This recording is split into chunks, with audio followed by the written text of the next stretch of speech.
দেশকে নাড়িয়ে দিয়েছে।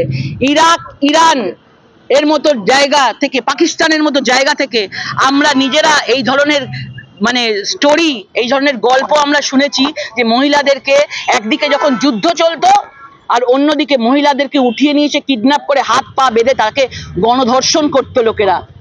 সেই জঙ্গি গোষ্ঠী গণধর্ষণ করতো, তারপর সে মরে গেলে মেরে ফেলতো, নালে খুন করে ফেলতো, কেটে দিত, জ্বালিয়ে দিত, নালে ফেলে দিত। আজকে সেই জায়গায় সন্দেশখালী দাঁড়িয়েছে। এখনো কেন শেখ শাহজাহান অ্যারেস্ট হচ্ছে না?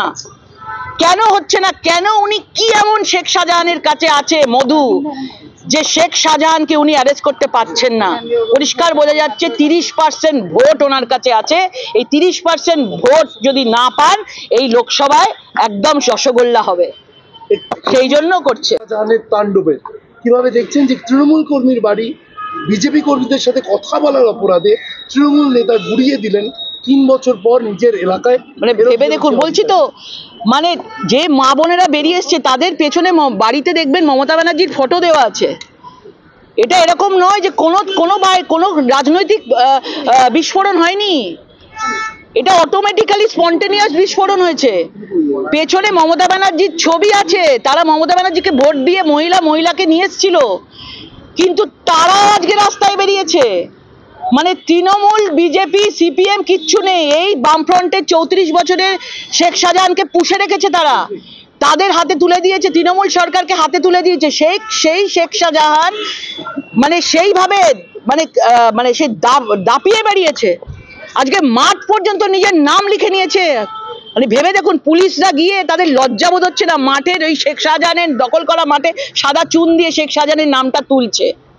এই পুলিশদের যেভাবে পুলিশরা আজকে চোখের সামনে মহিলাদেরকে দেখেছে যে তাদেরকে দিনের পর দিন উঠিয়ে তুলে নিয়ে যাওয়া যেত, এতদিন ধরে পুলিশ কেন কিছু করেনি? নবান্ন থেকে নির্দেশ আসেনি? মমতা ব্যানার্জি বন্দ্যোপাধ্যায় থেকে নির্দেশ আসেনি? আজকে হঠাৎ গিয়ে রাজীব কুমার সবার সাথে খুব কথা বলছে, আমরা ভুল মেনে নিচ্ছি। এতদিন কেন ভুল মানোনি? কারণ এতদিন ক্যামেরার সামনে তাদেরকে দেখা যায়নি বলে। যেই দিন মানুষ জেগে উঠেছে, আওয়াজ উঠেছে, আজকে রাজীব কুমার ওইখানে নাটক করতে গেছে। এরপরে দেখবেন মমতা বন্দ্যোপাধ্যায় সেখানে নাটক করতে যাবেন। কিন্তু এখনো পর্যন্ত একটা কথা উনি মহিলাদের কে নিয়ে বলেননি।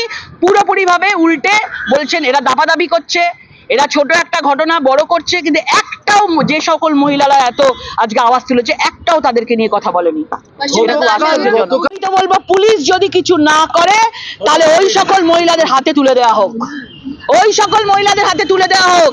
যেদিনকে ওই মহিলাগুলোকে শেখ শাহজাহান, এই অজিত মাইতি, সিরাজের হাতে তুলে দেওয়া হয়েছিল, তখন পুলিশ কিছু যখন করেনি, আজকে ওই সকল লোকেদেরকে এই মহিলাদের হাতে তুলে দেওয়া হোক।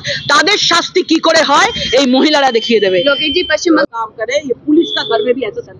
রাজ্য পুলিশ শাসন প্রতিষ্ঠা করতে এসেছি, যারা আইন নিজের হাতে নিচ্ছেন তারাও কিন্তু আইনের ঊর্ধ্বে নন। আমরা ব্যবস্থা নিতে পারি। এখন কেন? আগের গুলো কি হবে?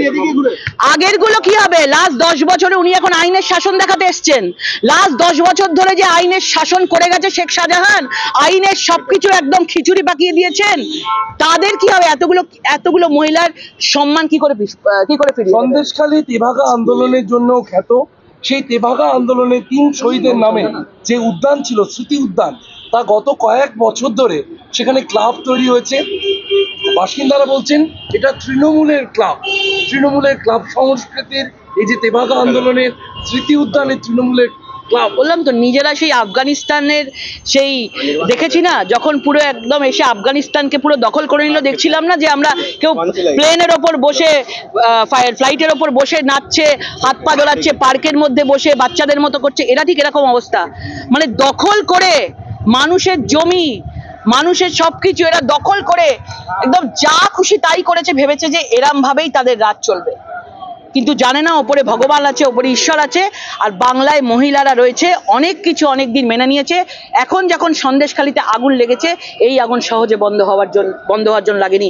এই সন্দেশখালী সারা বাংলা জুড়ে আরো নতুন নতুন সন্দেশখালী দেখবেন বেরিয়ে আসবে। ওদেরকে নিয়ে কথাবার্তা যদি কেউ এরকম ভাবে বলেন না, তাহলে আমার মনে হয় যে তাদের বাড়িতে কোনো মা বোন নেই, আর তারা বাড়িতে কোনো মা বোনকে সম্মান দিতে জানে না।